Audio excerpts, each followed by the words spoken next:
If you run summits, you know that email communications with your prospective speakers, your sponsors, your affiliates, your attendees, it's a lot of email communication that just piles up. So every type of person you're talking to needs a string of communication. A prospect, for example, will need you to send an invitation. And if they don't respond, you follow up. If they say no, thank you send a nice thanks anyway type of email. If they request more information, there's an email you send for that, maybe with a link to your speaker info page. And if they say I'm in, then there's a link for that. And hopefully a process where they are switched from a prospect to a speaker. And if you do a lot of this by hand, or even if it's semi-automated, it's kind of a mess. You're storing copy in a Google Doc full of placeholders, perhaps, and pasting it into a mail merge type of tool, swapping out last year's links and dates one by one,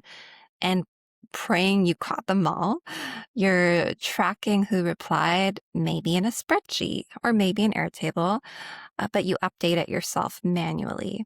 Then you move the yeses into your speaker tool, which hopefully fires an onboarding email that, surprise, still needed you to fix something within it, like the placeholder copy in the email, or the form linked in that email, or the dates that are in the email and the form. And it's not only the hours that this costs you, it's the context switching, the brain space of holding every loose end together, the errors that can creep in, a wrong date, a list of deadlines that is missing a really important one, little unpleasant surprises that land on the speaker. And speed matters too.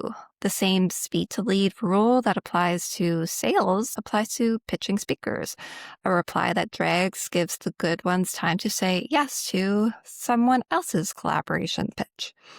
And I think the part that actually costs you the most is that every clunky step that lands on the speaker's end burns their capacity. So if the experience drags their energy before they ever get to promoting, there's nothing left when it counts. They meant to share, the process ate the week, and your registration page never sees their promotion. So in this video, I'd like to show you the system I built so every one of those emails just sends itself. It fills in its own links and dates. It knows who already replied, so it never double sends. And when someone says yes, they turn into a confirmed speaker without you needing to touch anything. So let me show you how it fits together. Then we'll watch it run. Whereas before, things were working just in a more disconnected way. The streamlined approach would be to, in one place, type in one start date, and every key date for the whole summit can calculate itself. These can be changed, of course, and these wouldn't fall on weekends, of course. And that calculation process is another video on its own. The point is, there is a layer where the summit name and key dates live. And from there, there's 3 steps to send an email in a streamlined way that takes your hours back. So first, there's the template where you write each email once with blanks where the speaker's stuff goes. Their first name, their pre-filled form link, the event name, the suggested topic they want to speak on if we're talking about a prospect. And second, the queue is where those blanks, those placeholder fields in your templates can fill in with the right information with that speaker's name and the event name and the key deadline that is just tied to round 1 prospects, or the key deadline just tied to speakers who need to fill in their first form. And third, we send the email. The finished email goes out on its own and on a schedule. And by schedule, I mean that a follow-up email goes out to a prospect 4 days after they haven't responded to their initial invitation. Or it means their affiliate onboarding email goes out the day that we have decided in our event layer what date that should be. Or it could even mean responding right away if they say I'm in to their prospect follow-up email. So here's what that looks like visually for the invitation flow. An invite is sent. Did they reply? no, then they get the follow-up that fires the date that we planned in the system. Or if they did reply, what did they say in the reply? Whether they are replying to the invitation or the follow-up. Is it a question? Are they requesting more info? Are they saying no, thank you? Or are they saying I'm in? So all of these different replies merit their own email template. Of course, some people are going to ask a lot of questions, and it would be an uncategorized reply where you would handle it manually. But other times, if they say I'm in, you can automatically send that email with their pre-fill form link and switch them from prospect to speaker. Now, what I'm going to hone in on is that flow, the template to queue to send flow. The first thing, though, I want to show you is that we do have a place where dates live that live in the event table. So this is an interface with all of those dates. And you'll see down here, these dates can all be tweaked. And I'm not going to touch anything because this is a real summit that is currently running. But if I were to tweak this field, for example, prospect research, beginning date and time, then it would automatically update this field here. So these are internal dates that are not just nice to have all in one view. They are dates that are not just things that we can come up with in a date calculator and automatically pre-fill all of these. And then you can move things around if one of them falls on your birthday and you don't want to do anything or send any emails that day, for example. But these are dates that are the single source of truth that can be leveraged elsewhere. On your website is one neat example, but the other one that we're getting into right now is within those email templates. So now we're looking at an email templates table that completely replaces your need for Google Docs and any other places where you store your templates. And we have something like your invitation, and you'll see there's round 1, round 2, round 3. That's just because I pitch speakers in rounds. And if we go over here, we'll see we want to send this invitation 0 days after event pitching begins. So that just means that back here, this date that says R1 begins Tuesday, May 26th is when that pitch would go out. You can set conditions in case you want to make sure that an email doesn't go to someone who, for example, has already replied to the invitation. You wouldn't want to send out a follow-up email. And then you could have your subject line that goes here, which could be static text that would show up automatically, or you could have something that is more unique to the prospect. Like, for example, instead of just saying invitation to the 2026 Perimenopause Summit, you could say, I loved your talk at XYZ. And now let's look at the email template to give you an idea of just how set and forget this could be. So we can have that placeholder for their name, of course, a personal connection line, like I discovered you here and thank you for this specific thing that you taught me. We can have the event name fill in, just in case you run multiple events or tweak your event name next year. And I even have a tally of the day count in case first year's event is 4 days, the next year's event is 5. We have our start date being pulled in from that events table, and you can even pull in audience and an audience promise here. So I'll show you what that looks like on the other side when I do a test email. Over here, we see a thread parent and a from parent. And you'll see the follow-up email, I don't have a subject line. That's because I have threaded it to the invitation email so that if I do have to send a follow-up, I am sending it as a reply to the invitation email. And then it looks so much more natural than sending another email to this person. The same logic applies to all of these different types of responders that could go out based on how they reply. So if they request more information, then again, I'm going to send a reply through that same email thread as the invitation. This might look like a lot of tabs, a lot of data in one place. And that is really the point, to keep everything in one place, to be able to leverage the data to populate emails, to populate your website, to help you automatically respond to a lead if they have replied with a no thank you, and to help you automatically switch that lead from prospect to speaker if they say I'm in. So let's do an example. I'm going to send a pitch to a dummy person. I'm going to use my own email so that we could see what happens when that email comes through. And then as a dummy person, I'll respond to the email. So we're in our templates. Let's hop over to prospects.